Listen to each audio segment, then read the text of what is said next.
I zdravo svima, danas ću vam pokazati kako da instalirate font u Windowsu.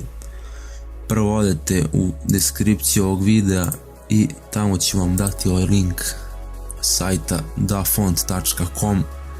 Znači najbolji sajt za sve fontove. I ako vam treba neki određeni font, samo tu ukucate. Evo ja ću sada skinem jedan. Znači ukucate ime fonta ili izaberete tamo u kategorijama i onda samo download i sačuvate. I evo kada je preuzeo, samo ekstraktujete i doći ćemo ovaj true type, ovaj datoteka, i to otvorite i samo instaliraj.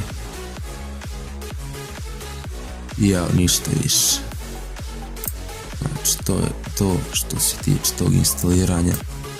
Vrlo je lako, samo odete ovdje na ovaj sajt, skinete, instalirate i to je to. Možete da obrišete odmah ova dva fajla i font vam ostaje normalno. I to bi bilo to što se tiče ovog kratkog tutoriala. Ako vam se svidao, bacite like i subscribe-ite se na kanal. Ćao!